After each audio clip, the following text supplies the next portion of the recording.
Sellers, keep in mind that if the buyers do not have a cap on the coverage, the deal might die because the buyers can't make up the difference. Hello, everyone, and thank you for checking out our video here on YouTube. I'm Justin Cooper with Pine Financial Group, where we work together so you succeed. If you like the content or are getting value from us, give it a thumbs up. Please subscribe, and don't forget to hit that notification button so you get alerted each week when we have the next video come out. In these wild times, the market seems to be more and more competitive each day, with new buyers popping up and fewer folks wanting to sell. Buyers are incorporating new and different strategies to make their offers stand out amongst the crowd.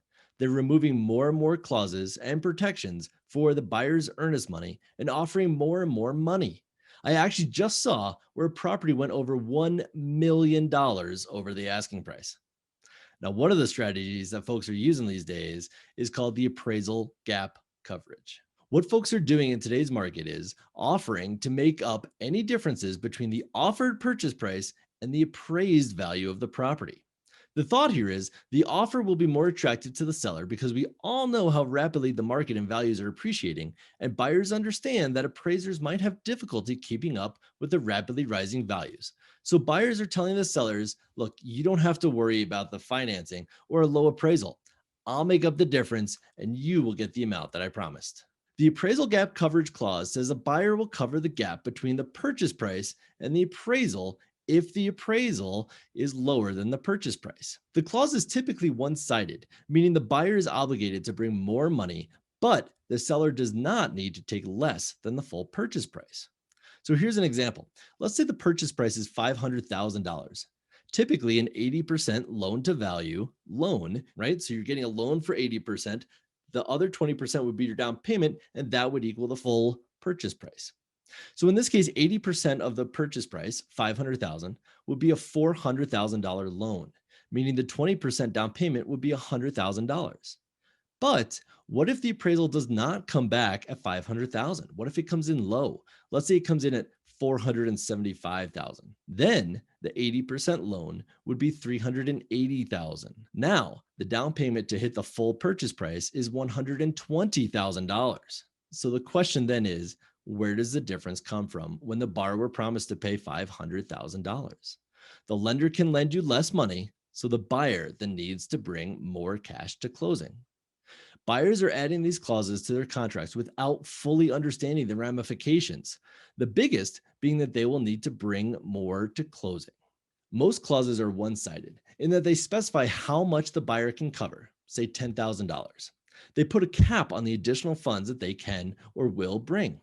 Without the cap, the buyer could be very exposed and have to bring more than they want or even can. So agents, make sure buyers can bring that much money to closing.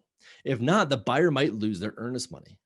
Now, I'm in Colorado, so I can speak most directly to what's going on here in Colorado. In Colorado, if the right dates and deadlines are in the contract, and there is a difference between the appraisal gap clause and the purchase price, the buyer could terminate seemingly safely and get their earnest money back.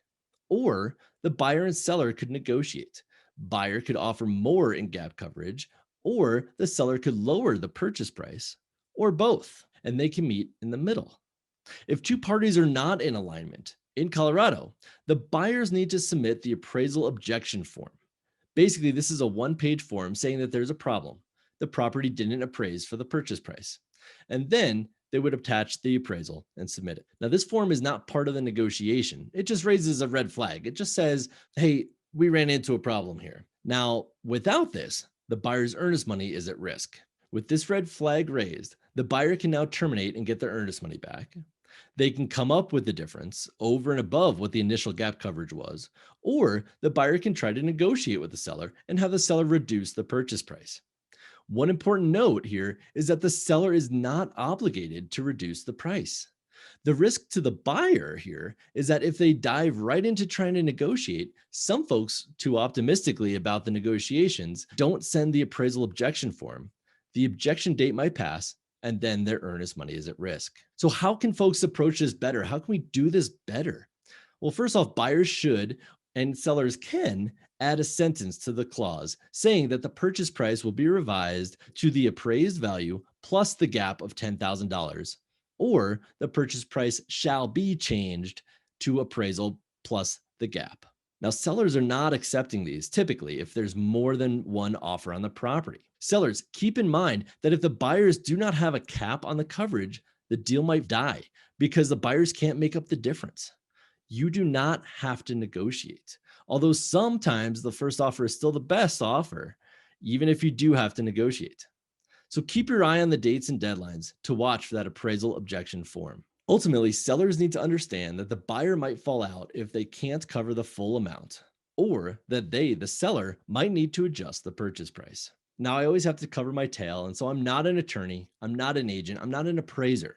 Be sure to do your own diligence on these things.